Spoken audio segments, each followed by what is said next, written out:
Pour atteindre un niveau supérieur à celui de 99% des habitants de la planète, il est nécessaire d'entreprendre des actions que la grande majorité n'entreprend pas.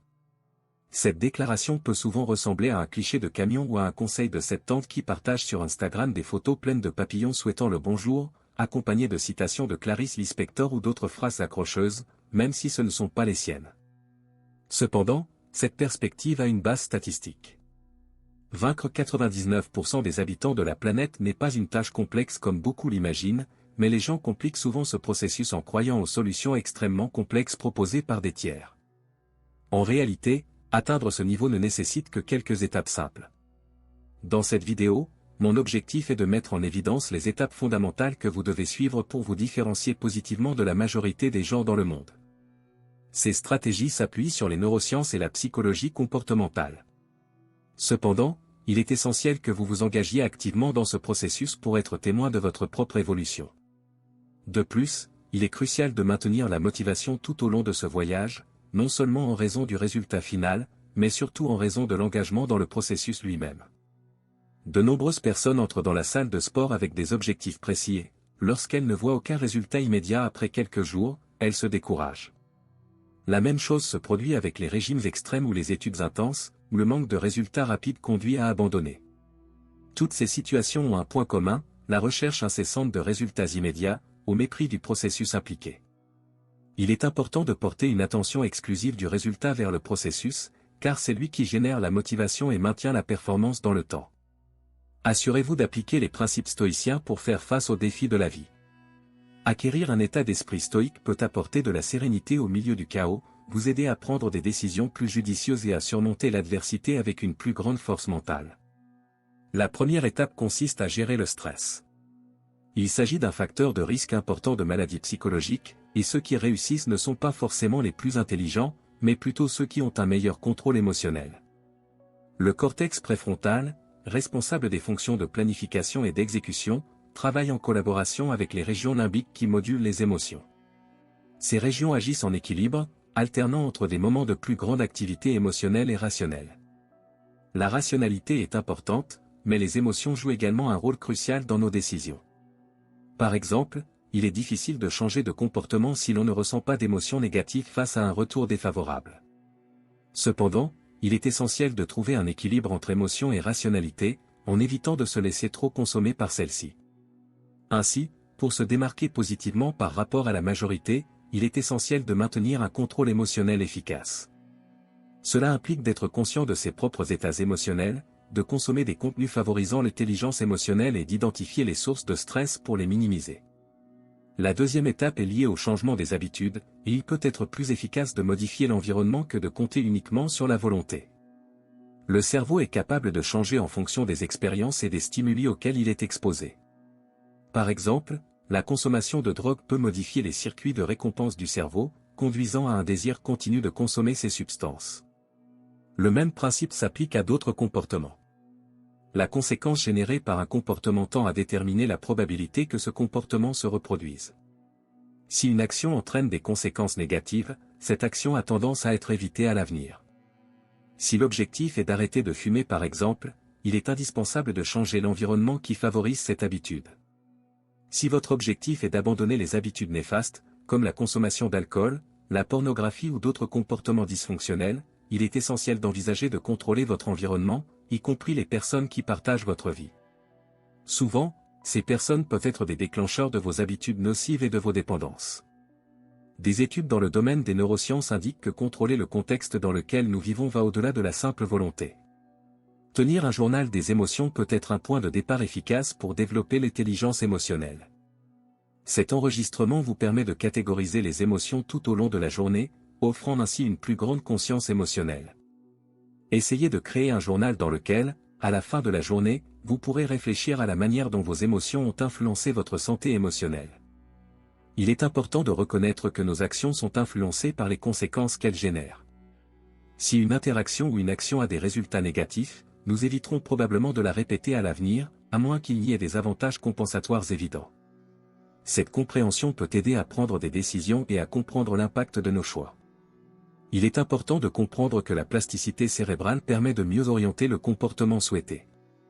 Face à une nouvelle expérience, il est avantageux qu'elle soit agréable et renforçante, afin d'encourager la poursuite de ce comportement. Nous, les êtres humains, n'avons pas évolué pour être exclusivement altruistes ou égoïstes, mais pour réagir au contexte dans lequel nous vivons. Des environnements spécifiques peuvent réveiller nos aspects les moins positifs. Il est donc essentiel de prendre soin de l'environnement dans lequel nous nous trouvons, y compris des personnes avec lesquelles nous vivons, car elles peuvent influencer nos comportements, souvent de manière indésirable. Nous vivons dans un monde où nous sommes constamment influencés par l'environnement qui nous entoure. Que ce soit à la maison, au travail, à l'école ou partout où nous passons la plupart de notre temps, nous sommes influencés par les personnes, les situations et les atmosphères présentes dans ces espaces. Cette interaction entre les individus et l'environnement joue un rôle crucial dans la formation de nos émotions, de nos comportements et de nos auto-évaluations. Il est assez courant que des individus se sentent mal dans leur peau ou s'évaluent négativement lorsqu'ils sont immergés dans un environnement défavorable. Imaginez quelqu'un travaillant dans un endroit où les relations interpersonnelles sont tendues et le climat hostile. Cette personne, même si elle possède des compétences exceptionnelles, peut finir par se sentir en insécurité, incompétente ou dévalorisée en raison de l'environnement toxique qui l'entoure. La même chose se produit dans des contextes familiaux, sociaux ou éducatifs où la négativité, le manque de soutien ou un jugement constant peuvent miner l'estime de soi et le bien-être émotionnel. Cependant, il est crucial de comprendre que la perception négative de soi ne reflète pas nécessairement la réalité de la personne, mais plutôt le reflet de l'environnement dans lequel elle est insérée. Cela ne diminue pas l'importance des soins personnels et du développement personnel, mais souligne l'importance de l'environnement dans la formation du comportement et des émotions individuelles. La recherche d'environnements plus adaptatifs et plus favorables devient vitale pour un développement personnel et émotionnel sain. Des environnements positifs, encourageants et inclusifs ont le pouvoir de nourrir la confiance en soi, la créativité et l'épanouissement individuel. Lorsque les gens sont entourés de soutien, de compréhension et d'encouragement, ils ont tendance à se sentir plus valorisés, capables et motivés à explorer leur plein potentiel. Prendre soin de l'environnement va au-delà de la portée physique, il s'agit également de l'aspect émotionnel, social et psychologique. Cela implique de créer des relations saines, de promouvoir l'empathie, d'encourager un dialogue constructif et d'offrir des opportunités d'apprentissage et de croissance. Ces environnements adaptatifs profitent non seulement à l'individu, mais contribuent également à des communautés plus saines et à des sociétés plus inclusives. Il est donc essentiel de reconnaître l'impact de l'environnement sur la perception personnelle et de rechercher activement des espaces qui favorisent l'épanouissement individuel. En promouvant et en cultivant des environnements plus favorables, nous investissons non seulement dans notre propre bien-être, mais créons également un terrain fertile pour le développement et le bonheur de tous ceux qui nous entourent. La qualité du sommeil joue un rôle important dans la productivité et le comportement. Imaginez que votre cerveau est comme un super-héros qui a besoin de se reposer pour être toujours prêt à sauver la situation. Bien dormir, c'est comme recharger l'énergie de ce super-héros pour qu'il fonctionne au mieux. Lorsque nous dormons, notre cerveau se repose et se prépare pour le lendemain.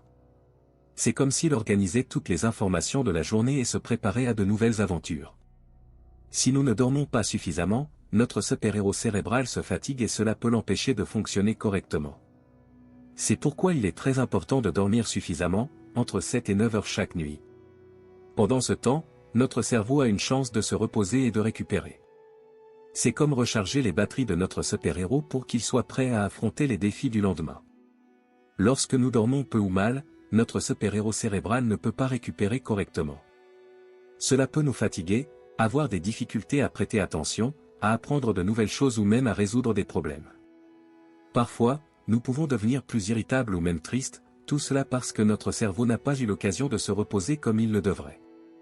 Ainsi, pour que notre super-héros cérébral fonctionne correctement, nous devons prendre soin de notre sommeil.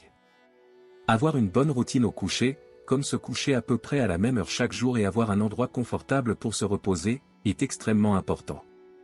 Se rappeler que bien dormir, c'est comme donner des super-pouvoirs à notre cerveau, nous aide à comprendre à quel point il est essentiel de se reposer pour être plus intelligent, plus heureux et prêt à tirer le meilleur parti de la journée. De plus, l'exercice physique régulier profite non seulement au corps, mais aussi au cerveau.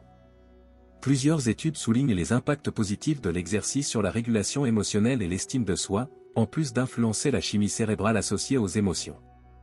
Même si l'argent est important dans une certaine mesure, des études montrent qu'avoir de bonnes relations est l'un des principaux indicateurs du bonheur tout au long de la vie. Cultiver des relations interpersonnelles de qualité peut contribuer de manière significative à un sentiment de bien-être et de bonheur, comme l'indiquent des recherches longitudinales. Imaginez que la vie est comme un jeu vraiment cool. C'est comme quand on veut vraiment gagner un prix spécial. Pour y parvenir, nous nous préparons, jouons dur et faisons tout notre possible pour remporter ce prix, n'est-ce pas? C'est comme avoir de la motivation, c'est comme avoir beaucoup d'énergie pour réaliser quelque chose d'important. Mais le jeu de la vie ne consiste pas seulement à gagner des prix. Il s'agit également de se sentir heureux et satisfait des choses que nous avons déjà accomplies. C'est comme si nous avions déjà gagné des prix plus petits, mais ils sont aussi super cool. Ensuite, il est important de s'arrêter un instant pour être reconnaissant de ces réalisations, d'en être heureux et d'éprouver de la gratitude pour tout ce que nous avons déjà. Parfois, nous sommes tellement concentrés sur l'envie de gagner le plus gros prix que nous oublions de profiter des petits prix que la vie nous offre.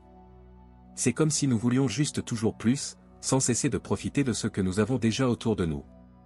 Il est donc essentiel d'équilibrer les deux choses, avoir le désir de réaliser nos rêves, mais aussi être reconnaissant pour tout ce que nous avons déjà réalisé. C'est comme un jeu auquel nous jouons avec équilibre. Si nous ne pensons qu'au gros prix et ne profitons pas des petites choses sympas en cours de route, nous passons à côté du plaisir.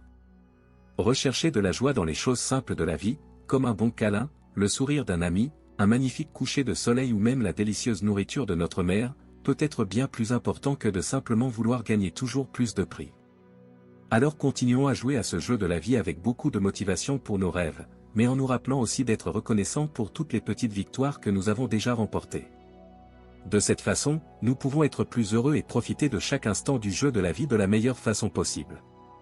Être meilleur que la plupart des gens n'est pas nécessairement lié au fait d'avoir plus d'argent, d'être plus fort ou de posséder des biens matériels.